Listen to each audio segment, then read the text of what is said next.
I would represent the will of the people. I am open to people. I have an open door policy. I'm a good listener. I would try to get a consensus as much as I can with the people of the district.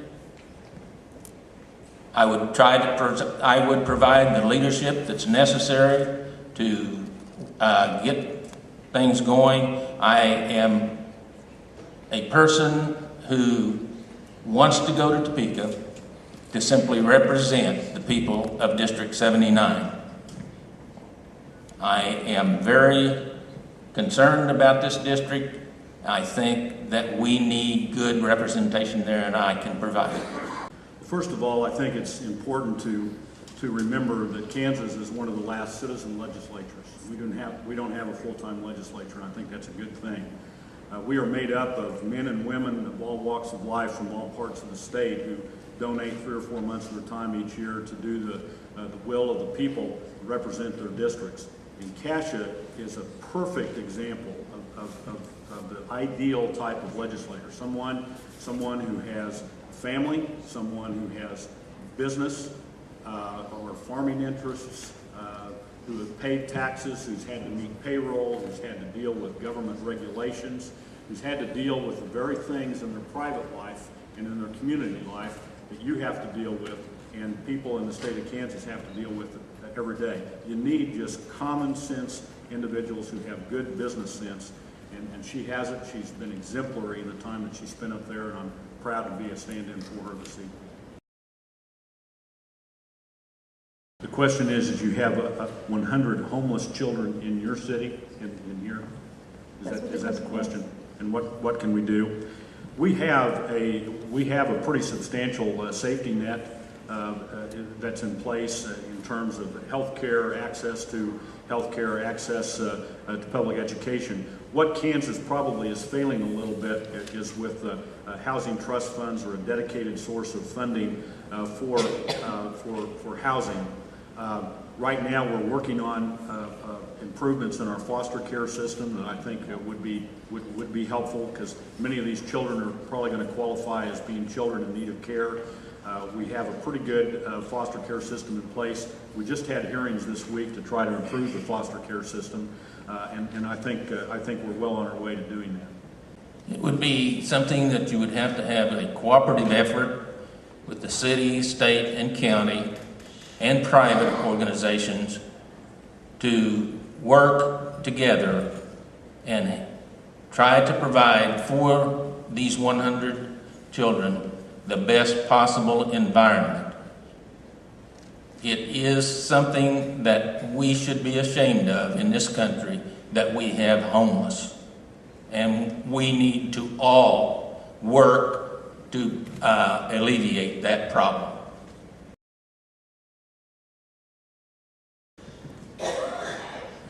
One of the more difficult problems we have is every year there is a new drug out there where the component parts of the drug are changed just enough to get around the law. We put probably 3 more drugs on the Schedule 1 list this year. We're having a difficult time catching up with the innovations in the drug traffic.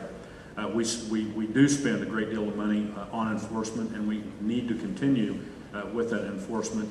Probably to get on top of that is more and more emphasis on education in our communities about the effects of drugs.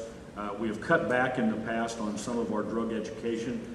I've opposed that. I think Cassia probably has too, because we need to make sure that these kids are getting an education as to the dangerous effects that these drugs have, and our crimes need to continue to be stronger. We certainly need to strengthen our law enforcement capacity to deal with the issue, but also we need to address it more aggressively through an educational program.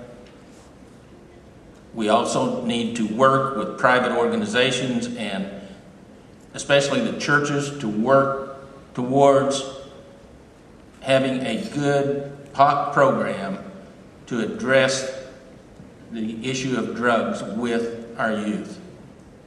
It is a problem. It is something that we need to really address aggressively, not passively.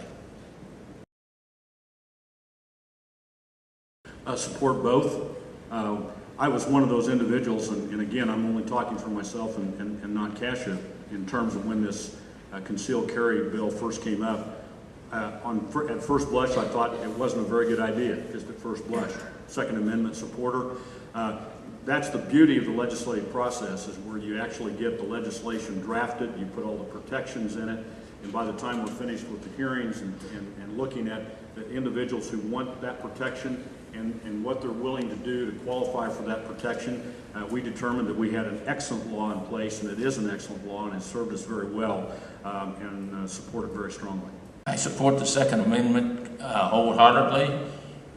It is something that we need to watch carefully, who and how who the law addresses, who do we allow to have a concealed carry. Hopefully the law is strong enough now to take care of any problem that we might have in the future. It is something that, though I support the Second Amendment, I still support some limitations, because I don't think that we need to have a bazooka in every home. If you're going to go squirrel hunting, you don't need to go with a .50 caliber machine gun. But the Second Amendment, I support wholeheartedly. I am a gun owner myself, and I would not want to have that taken away from me. Thank you. I want to go back just a minute to the drug problem. The crime penalties that we have, you can lock them up forever, and that's not going to take away from the drug problem.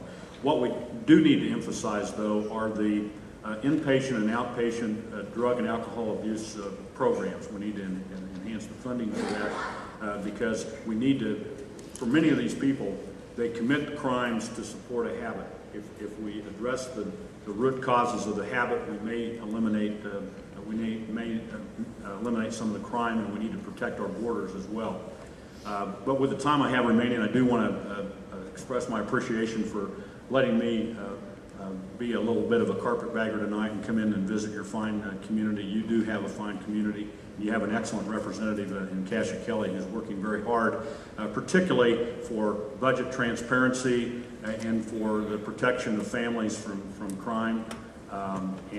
Again, I appreciate you being here, and be sure to vote beginning October 15th, clear up to November 4th. To thank the school district and the Optimist Club for this opportunity. I'd like to thank the youth for putting this on. You've done an excellent job. I really appreciate it. What do you get when you elect Gene Burr as a representative? You're going to get a good, common sense person, a person who is a uniter, not a divider, a person who can work with all groups and work well in the legislative process, a willing communicator who, when you call, I will return your phone calls. When you set a meeting, I'll be there. You get a person who will work with all groups. I don't go with an agenda. I don't have an axe to grind. I simply want to go to Topeka and represent the people of this District 79. I'm a homeowner here. I'm going to live in Ark City the rest of my life, and I want it to be the best it can be.